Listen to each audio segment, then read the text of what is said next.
Bonjour tout le monde, ici Édith Courtois, la passionnée des livres et la passionnée des auteurs de partout au monde et surtout du Québec. Je fais, comme toujours, ma chronique mensuelle un petit peu en retard ce mois-ci. Beaucoup de travail, beaucoup d'émotions, beaucoup de choses se passent. Et cette chronique a commencé au début de la pandémie, donc en avril 2020.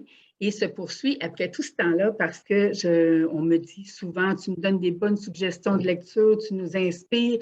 Bien, alors, j'ai décidé de continuer de le faire à peu près tous les mois, toutes les 6 semaines maximum. Je vais vous proposer toujours de nouvelles lectures, toujours de nouveaux auteurs.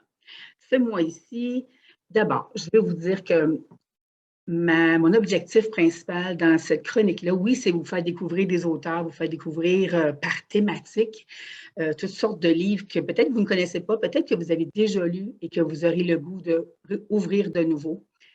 Mon objectif caché derrière tout ça est avant tout d'inspirer les jeunes à lire aussi. On sait que pour prévenir le décrochage scolaire, la meilleure chose, c'est que les jeunes aiment lire, aiment écrire.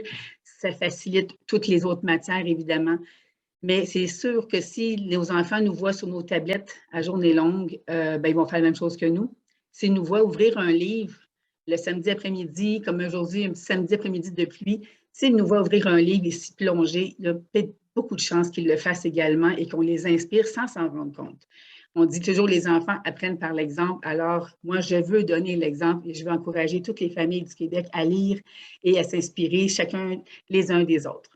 Alors, ce mois-ci, j'ai choisi comme thématique, c'est l'Halloween. On est le 15 octobre, c'est l'Halloween qui s'en vient. Donc, tout le monde parle de costumes, tout le monde parle de petites choses un peu étranges et mystérieuses. Et j'ai donc décidé de parler ce mois-ci de littérature fantastique. On va retourner un peu à nos racines. J'ai une quinzaine de livres à vous proposer, un petit peu moins que d'habitude, mais il y a tellement de propositions dans le domaine du fantastique, du fantasy.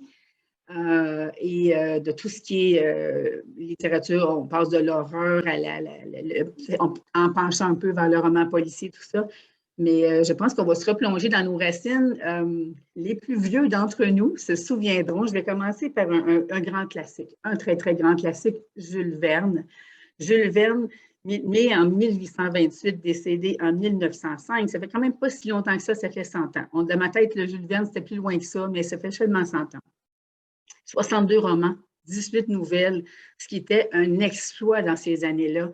Et tout le monde a connu, j'imagine, vous avez connu au collège ou les années d'études secondaires, publié en 1863, 5 semaines en ballon, qui a été ce livre pour beaucoup de jeunes hommes. Je pense un peu plus les garçons que les filles à ce moment-là lisaient du Jules Verne. C'était l'histoire du capitaine Grant, les enfants du capitaine Grant, le tour du monde en 80 jours. Et moi, je vais vous parler de 20 000 lieues sous les mers et j'ai trouvé une reproduction ici qui reproduit un style ancien, n'est-ce pas, un peu comme c'était dans ce temps-là.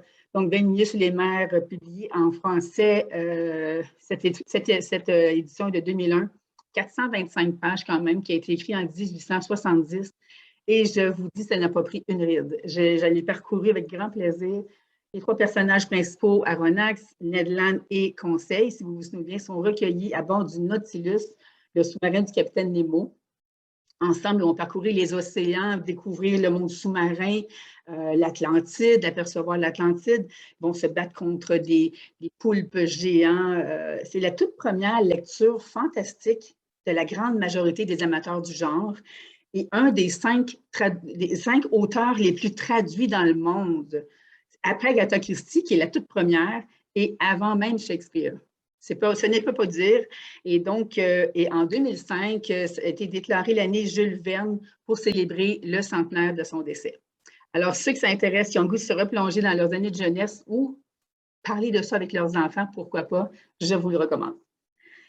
Je vais passer tout de suite au Québec. Une dame qui m'impressionne toujours autant, très, très, très prolifique.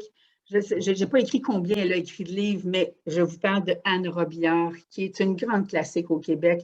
Et ici, la Malédiction des Dragon's Blood, qui est aux éditions Whelan, publiée en 2019, cette version 313 pages de suspense. On parle le tome 1, ici, le château, ça se passe à Londres. Samuel, pianiste sans emploi, prend un peu trop de boissons, tombe dans les pensées suicidaires. Ses ancêtres, il va découvrir que ses ancêtres sont coincés dans un château hanté. Et comme il ne veut pas que sa fille porte la malédiction familiale, il va ouvrir les 46 portes non identifiées qui vont mener à sa libération, peut-être, oui. Alors, Anne Robillard, 1955 à Longueuil, était une ancienne secrétaire juridique qui a étudié quand même en littérature et en traduction à l'Université de Montréal, tout comme moi, et qui était fascinée par l'univers de Tolkien, Le Seigneur des Anneaux, et tout ce qui est surnaturel. Donc, elle a envoyé, vous connaissez sûrement sa série Les Chevaliers d'Émeraude, elle a envoyé son manuscrit à 30 éditeurs. Pouvez-vous le croire, 30 éditeurs avec 30 refus. C'est incroyable. Et aujourd'hui, en 1921, elle a vendu près de 7 millions de livres et donc une des auteurs les plus célèbres de la francophonie. Donc, ceux qui écrivent des livres, ne vous découragez jamais, ayez confiance en vous, suivez son exemple et lancez-vous. J'avais pensé à Caroline Barré aussi, une dame du Québec qui est née en 1973, une petite jeune à Saint-Hyacinthe, passionnée de généalogie, de préhistoire, d'archéologie, une femme très intelligente, très vive, très allumée, une lecture très agréable, même si les frissons nous passent dans le dos, parce qu'elle a le tour, elle a la plume très bien ficelée et elle a le tour de nous amener dans ses histoires. Ici, je vous présente L'héritière de Salem. Je suis certaine que vous avez déjà entendu parler de cette série-là, publiée ici aux éditions Québec Livre en 2012, 473 pages, et c'est une série de 7 livres. Après avoir lu un roman de Nancy Cato et de Stephen King, Caroline Barré décide de se lancer à son tour. L'histoire qu'elle nous lance ici, c'est l'histoire de Megan Freegan qui apprend qu'elle était adoptée. Déjà, c'est un choc dans la vie, mais le pire, c'est que ses ancêtres, elle découvre que ses ancêtres sont d'une longue lignée de sorcellerie, plus ou moins positive. Hein? Il y a du bon, mais il y a du moins bon. Elle hérite une maison familiale à Salem, évidemment. Elle doit s'y rendre et habiter la maison ancestrale pour y avoir droit. Donc, vous avez sûrement entendu parler aussi qu'elle a publié les livres Assassines qui reflètent bien sa lutte contre les pesticides, c'est sa vraie lutte dans la vraie vie. C'est un livre qui parle de science, thriller, un roman policier à ne pas manquer. Donc, je vous recommande absolument L'héritière de Salem de Caroline Barré. On passe maintenant à un autre grand classique que tout le monde, je pense, qui s'intéresse le moindrement au fantastique, a lu et relu.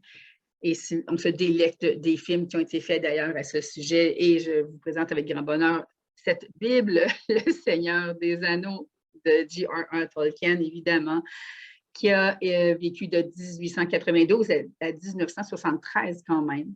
Il était poète et professeur d'université britannique à la base.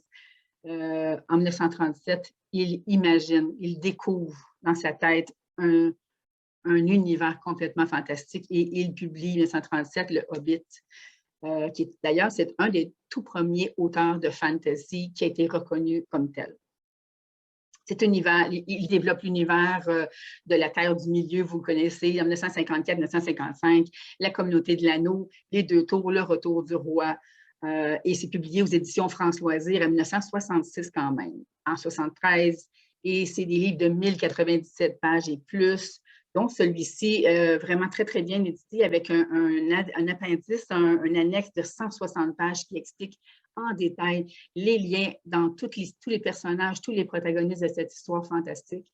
Et vraiment, j'ai trouvé une petite citation qui, je vous la lis, ça vaut la peine. Le Seigneur des Anneaux doit-il la majeure partie de son charme à la conviction qui a présidé sa conception? Géographie, histoire, généalogie, légendaire, juxtaposition minutieuse d'infimes détails sur un canevas si riche et si coloré. Sur ces peuples étranges, hobbits et autres et elfes, qui rendent le conte le plus attachant, je ne saurais le dire et peuple les rêves des lecteurs d'images indélébiles, au charme et à la grandeur sournoisement efficace. J'envie celui ou celle qui ouvrira Le Seigneur des Anneaux pour la première fois et qui va découvrir l'un des plus beaux livres que je connaisse. Et ça, en fait, c'est Stephen King qui a rendu hommage à Tolkien. C'est sûr que c'est une grande inspiration pour lui. Donc, je vous le recommande. C'est quand même, on se plonge. Pourquoi pas commencer cet automne, les fins de semaine de pluie, les soirées moins intéressantes, là. Et je pense que ça va même peut-être habiter tout votre temps des fêtes si vous vous lancez dans la découverte de cet univers. Alors, voilà, c'était ma recommandation. Je pense d'ailleurs m'y replonger pour cet automne. Si on continue un petit peu dans le même aspect, beaucoup de professeurs d'histoire, de géologie, de préhistoire, d'anthropologie se lancent dans l'écriture. Ce n'est pas pour rien, hein. Je pense que quand on baigne dans cet univers-là, on a le goût de le partager avec tout le monde. Donc, une autre qui a fait la même chose, Deborah Harkness, née en 1965 en Pennsylvanie, professeure d'histoire à l'Université de Californie du Sud. Et elle a publié en 2012 aux éditions Calman-Lévy ce livre incroyable, Le livre perdu des sortilèges, c'est 513 pages d'une écriture délicieusement ficelée, je dois dire ciselée. Les mots sont choisis pour nous faire vivre toutes sortes d'émotions. C'est incroyable, j'adore son œuvre. Et d'ailleurs, parlant d'adorer son œuvre, en 2008, elle a reçu le prix Pfizer pour le Jewel House, qui vraiment reconnaît les auteurs de fantasy. Et elle a reçu en 2018 le prix Inkpot pour l'ensemble de son œuvre, et avec raison, absolument. Dans ce livre, le livre perdu des sortilèges, ici, c'est le premier tome. Au commencement était la peur et le désir. C'est le premier tome d'une trilogie du même nom, un best-seller dans 34 pays. Et d'ailleurs, on en a tiré une série télé que vous connaissez tous, j'imagine. C'est l'histoire de Dana Bishop, qui est la dernière d'une longue lignée de sorcières, elle aussi, mais qui a délaissé son héritage familial pour poursuivre des études universitaires, pour se plonger dans le monde normal, si on peut dire, jusqu'au jour où elle découvre un manuscrit alchimique. Et là, elle est emportée dans ce monde de démons, de sorcières, de vampires, qui sont eux-mêmes fascinés et désirent par-dessus tout s'emparer d'elle et de la ramener dans le giron familial. Donc, une tourmente amoureuse, un manuscrit maudit. Que va-t-il se passer avec cette femme? Je vous le recommande, c'est de toute beauté. J'ai commencé à le lire juste par plaisir. Je me suis plongée, puis je dis, ah non, non, non, il faut que je commence au début. Donc, je suis en train de le terminer et je vous dis, c'est des heures de pur plaisir. Si vous aimez le monde du fantastique, je vous recommande vraiment le livre perdu des sortilèges.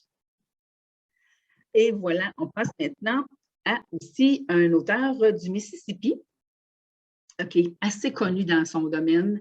Elle écrit des romans d'amour fantastiques, paranormaux. Il y a toujours l'aspect paranormal dans ses livres, dans ses histoires. Donc, je vous parle de Charlene Harris, qui est née en 1951 au Mississippi et qui a écrit ce délicieux livre, le premier tome de la série Communauté Sud, qui a été d'ailleurs, donc les murmures d'autres tomes qui ont été d'ailleurs portés à l'écran. C'est 13 romans de cette série-là, qui est ce que vous connaissez sûrement par le thème True Blood. Donc, c'est elle qui a écrit la série True Blood, qui a écrit les romans qui ont inspiré la série True Blood. Elle a reçu le prix Agatha Christie, évidemment, parce que c'est une maître dans son domaine. Elle est membre de la Mystery Writers of America, puis de Sister in Crime. Donc, c'est des reconnaissances littéraires de très haut niveau, et je pense que c'est vraiment mérité. Elle a reçu d'ailleurs en 2021 le Grand Master Award pour l'ensemble de son œuvre, qui est de plus de 60 livres. Donc, vraiment intéressant, Murmure d'outre-tombe. Et elle a écrit aussi, je continue dans la même veine, elle a écrit aussi l'histoire de Harper Conley, une jeune fille de 15 ans qui a été frappée par la foudre, ce qui lui a donné des pouvoirs surnaturels. Elle peut détecter les morts, elle peut détecter comment ils sont décédés, mais pas qui les a tués, malheureusement.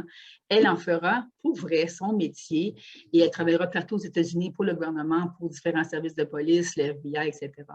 Donc, c'est un univers assez spécial, mais très, très intéressant, bourré d'informations, assez plausibles. On reconnaît des choses qui sont utilisées par la police pour les services secrets et tout ça.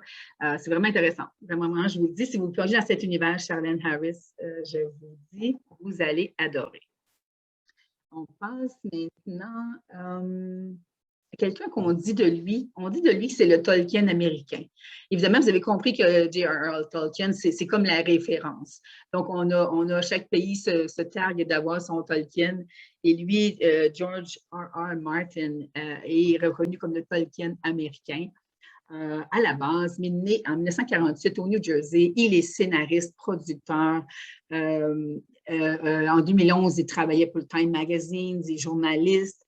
Une des personnes les plus influentes au monde en 2011 a été célébré par le Time Magazine. Donc, c'est quelqu'un d'assez important dans son domaine. Il est un amateur de super-héros de Marvel, donc il était déjà tout petit. Et il obtient en 1966, à 18 ans, dès son premier roman, il reçoit le prix Fan Fiction pour son premier roman. Et voici, c'est un vecteur de conscience en réalité. Et donc, quand, je vous dis l'histoire un peu, quand c'était la guerre du Vietnam 72-74, décide de fuir pour ne pas s'engager comme soldat et devient un grand bénévole pour combattre la pauvreté aux États-Unis. Et il l'est toujours à ce jour. Il est quand même assez âgé aujourd'hui. Il est né en 1948. Donc, toute sa vie, il a combattu la pauvreté, toute sa vie adulte. Et il a écrit, évidemment, ce que vous connaissez par le Trône de Fer, évidemment que vous connaissez cette saga, dont Game of Thrones en 1996, suivi A Clash of Kings, A Storm of Swords en 1999. 785 pages de magie, sombre, cynique, mélancolique. Le Trône de Fer, vous connaissez, je suis certaine que vous connaissez la série. Alors, c'est certain que lire le livre, vous avez encore plus de détails, vous êtes encore plus plongé dans cet univers glauque et tellement violent et mélancolique à la fois. Donc, dans ce premier volet, le royaume des 7 couronnes est sur le point de connaître son destin, son plus terrible hiver. Par-delà le mur qui garde la frontière sud, une armée de ténèbres se lève. Il y a vraiment une révolution qui menace de tout détruire sur son passage. Il en faut plus pour refroidir les ardeurs des rois, des reines, de tous les chevaliers, et les renégats qui se disputent eux-mêmes le trône de fer. Donc, tous les coups sont permis, tous les coups bas sont permis, et seuls les plus forts ou encore les plus retards vont s'en sortir vivants, indemnes. Alors, si vous n'avez jamais eu la chance de vous plonger dans cette lecture, c'est vraiment délicieux. C'est vraiment, on se sent happé dans l'histoire, on se sent... à chaque chapitre, un personnage s'ajoute et on découvre des protagonistes qui vont jouer tous un rôle important dans la suite de l'histoire.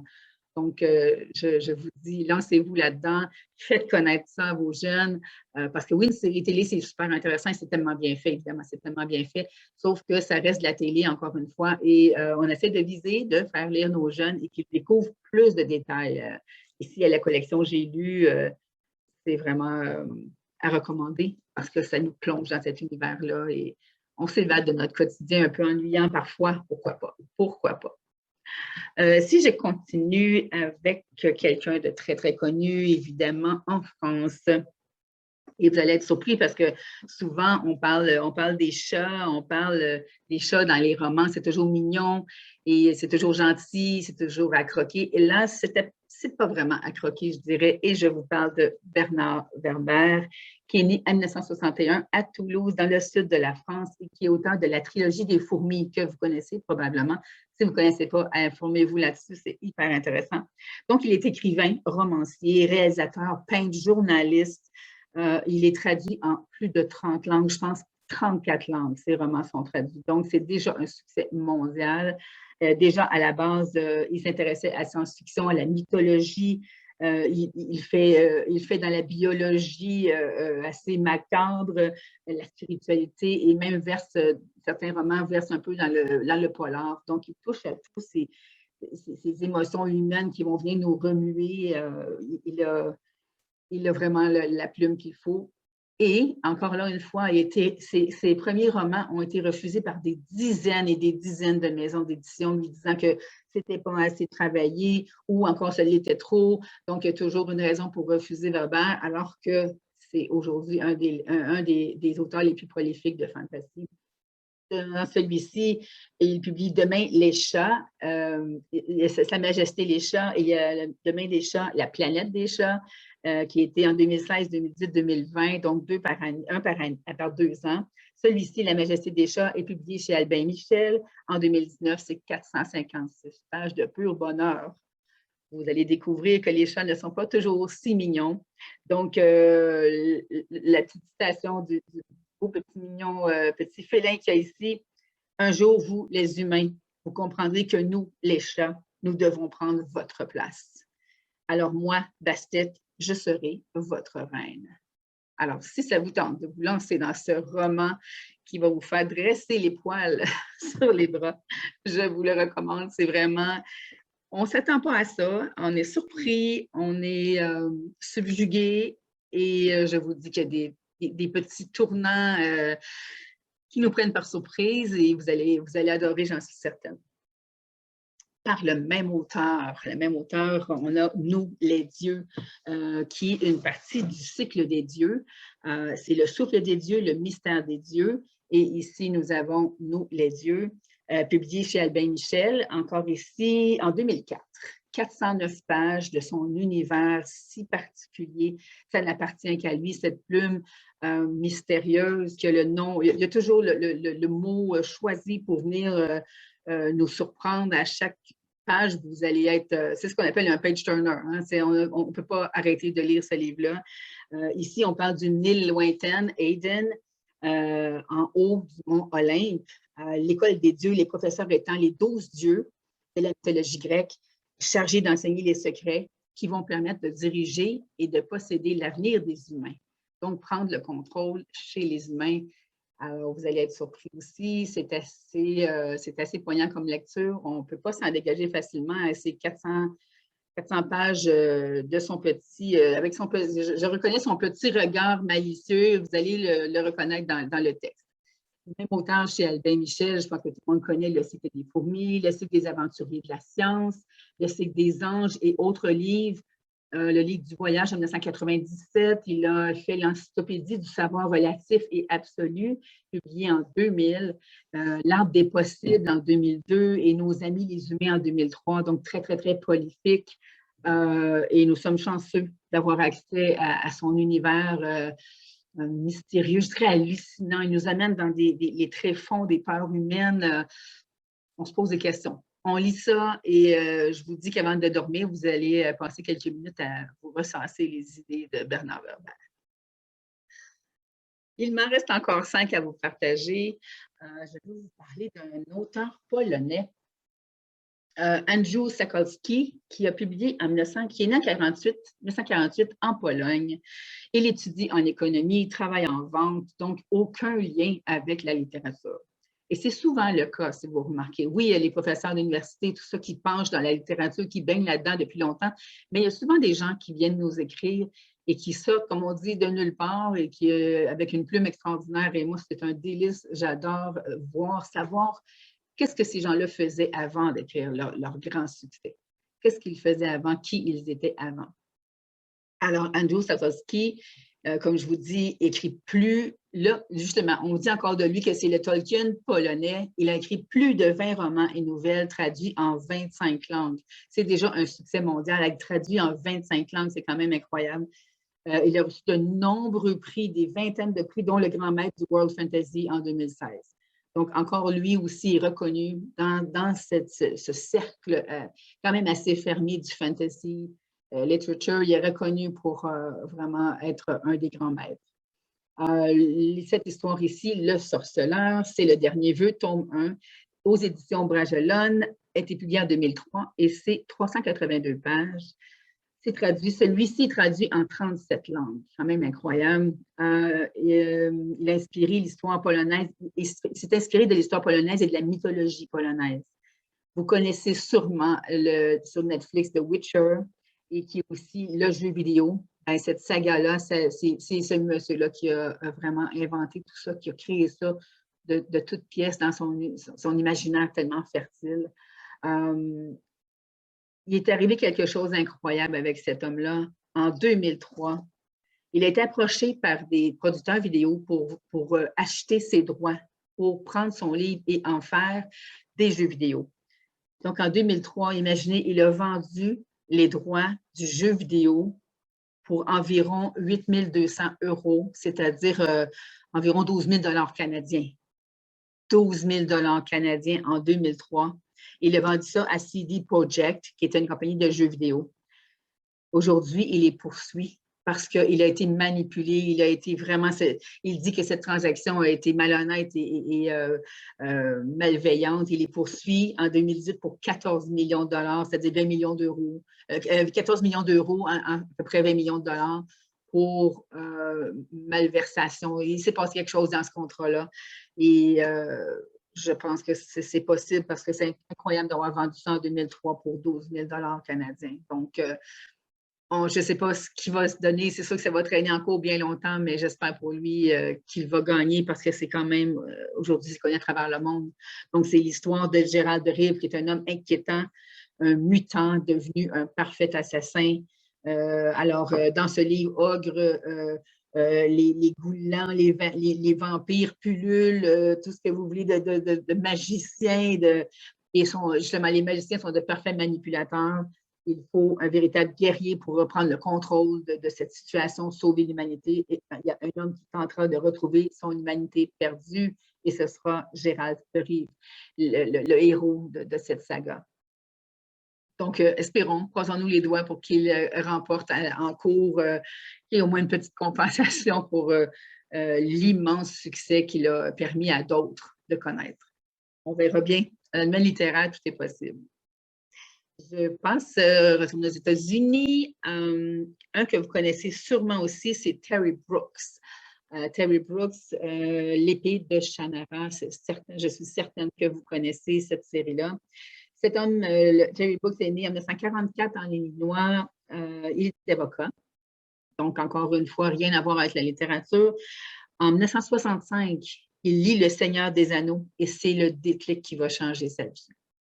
Son tout premier roman, L'épée de Shannara, aux éditions Ballantine, la directrice de collection de science-fiction dit « Laissez-moi vous dire, en tout premier lieu, que je considère votre manuscrit comme pouvant devenir le meilleur roman de fantasy épique depuis Le Seigneur des Anneaux. » Encore une fois, on revient toujours à ce benchmark, si je peux dire, cet étalonnage du Seigneur des Anneaux. Et elle dit, vous êtes en voie de vraiment devenir aussi populaire. Elle croit vraiment à ce qu'il fait. Par contre, le deuxième roman qu'il publie, qu'il soumet à cette maison d'édition, est refusé, balayé du revers de la main. Alors là, c'est un désastre. Il ne comprend pas. On lui dit « Reviens à tes écritures ». Alors là, il revient à son univers de Shannara, publie le troisième livre qui s'appelle « Les pierres elfiques de Shannara » et c'est encore une fois un grand succès. Donc, il a compris de garder son identité propre et de vraiment s'appliquer à garder sa lumière, à garder ses forces et ses livres sont publiés. Il reçoit le prix Grand Maître Fantasy en 2017. Donc, ces livres sont publiés à travers le monde. L'épée de Shannara, on a publié celui-là en 1977, c'est 735 pages. Il sera le premier fiction entré sur la liste des meilleurs vendeurs du New York Times. C'est le tout premier livre de fiction qui a été accepté sur cette liste, qui était d'ailleurs très, très protégé. Hein? On ne parlait pas de fantasy, c'était pas intéressant, c'était bancal, c'était banal, c'était trop violent. Mais aujourd'hui, on sait que l'univers du fantasy a pris toute sa place. Chez Holmfirst le voit entrer un demi-dieu, un elfe dans son auberge 500 ans auparavant, une histoire d'épée, de maléfiques rois sorciers dans les lointaines terres du Nord. Cette rencontre viendra littéralement changer sa vie.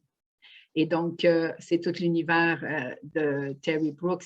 Et je vous dis, si vous entrez dans cet univers, vous allez vouloir continuer. C'est prenant.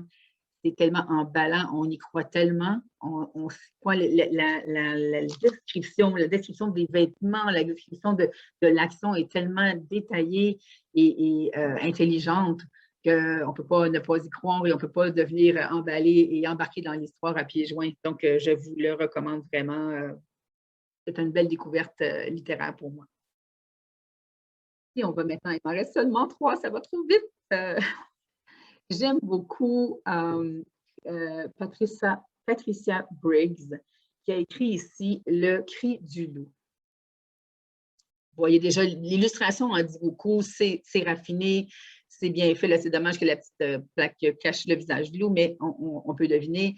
Donc, c'est celui-ci, Le Cri du loup, Alpha et Oméga, tome 1, aux éditions Bagelone, publié en 2010, 376 pages de délices. C'est vraiment une écriture délicieuse. Charlene Harris, dont j'ai parlé tantôt, auteure de True Blood, elle a dit « J'adore les livres de Patricia Briggs ». Donc, si une auteure aussi reconnue que Charlene Harris rend hommage à Patricia Briggs, c'est tout dire. Donc, Patricia Briggs, elle pensait dans une entrevue, elle disait elle menait une vie parfaitement ordinaire jusqu'à ce qu'elle apprenne à lire et à écrire. À partir de ce moment-là, ses après-midi se déroulèrent à dos de dragons, à la recherche d'épées magiques, quand ce n'était pas à cheval volant dans les Rocheuses canadiennes. Diplômée en histoire et en allemand aujourd'hui, elle est professeure et auteure, une auteure excessivement reconnue pour son excellent travail. Donc, l'histoire ici du Cri du loup, Anna a toujours ignoré l'existence des loups-garous jusqu'à cette terrible nuit où elle était victime d'un massacre, d'une violente agression, et elle en est devenue un, elle également. Donc, dans la meute, elle se révélera une oméga d'une puissance rare.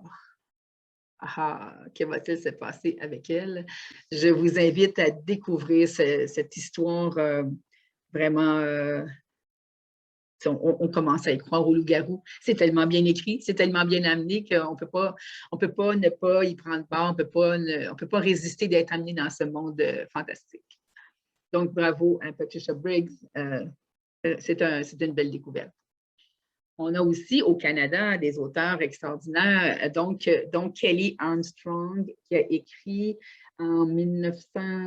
publié en 2007 chez Bragelonne. Elle a écrit ici celui-ci qui est La Morsure. Vous savez, c'est une série aussi, Morsure. Et elle a publié 7 romans dans l'univers de Morsure. Succès étourdissant en Grande-Bretagne et aux États-Unis. Ses œuvres se classent dans la lignée d'Anne Rice, qui est une maître encore là dans le domaine du fantastique, dont je parlerai le mois prochain, dans une prochaine chronique en tout cas, et de Laurel Hamilton, qui est aussi quelqu'un de très, très connu. Dans cette édition de Morsure, Helena se glisse hors de son lit en prenant soin de ne pas réveiller son compagnon. Elle aimerait tant avoir une vie normale, un vrai couple, une vraie famille, et même une belle-mère s'il le faut. Elle ne peut plus attendre. Elle se faufile dans une ruelle, enlève tous ses vêtements et se prépare à sa mutation. Je pense qu'on va passer quelques nuits blanches à lire ce livre. Comme j'ai dit tantôt, l'Halloween s'en vient et nous sommes très, très inspirés par la série Morsure. Donc, et je termine cette belle chronique avec le maître. Toujours le maître, je pense que tout le monde, absolument tout le monde connaît sur la planète. Je parle de Stephen King, qui a été d'ailleurs, qui a habité mes lectures adolescentes. Je dirais entre 15 et 25 ans, j'ai tout lu ce qu'il avait fait. J'étais vraiment scotchée à ce qu'il faisait. Donc, il fait de l'horreur, du policier, mais aussi du fantasy. Et on connaît Stephen King, né en 1947 dans le Maine aux États-Unis. Donc, je suis combien de livres il a publié?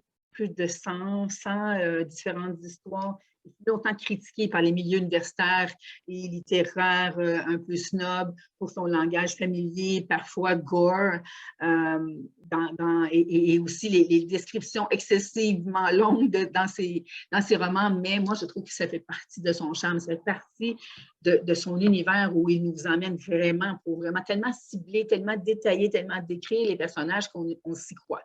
C'est un peu comme quand on regarde un film de Stephen King. On est là et rien, et aucun bouleversement ne nous est ménagé. Là.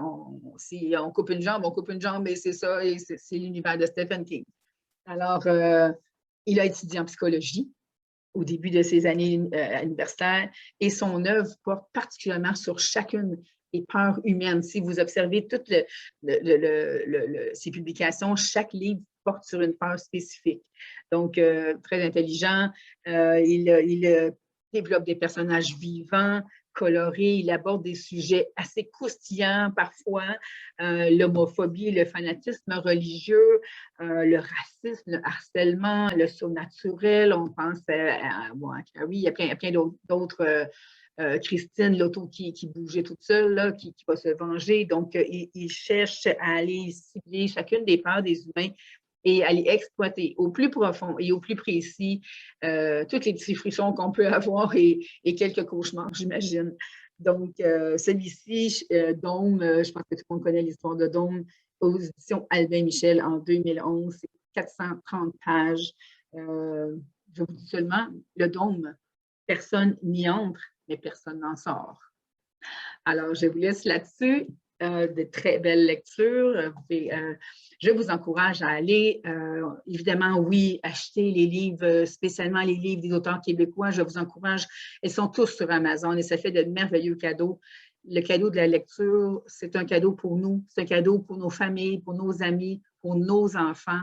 Encourager le literacy, aller vraiment encourager que nos jeunes viennent parfaire leur capacité en lecture et en écriture.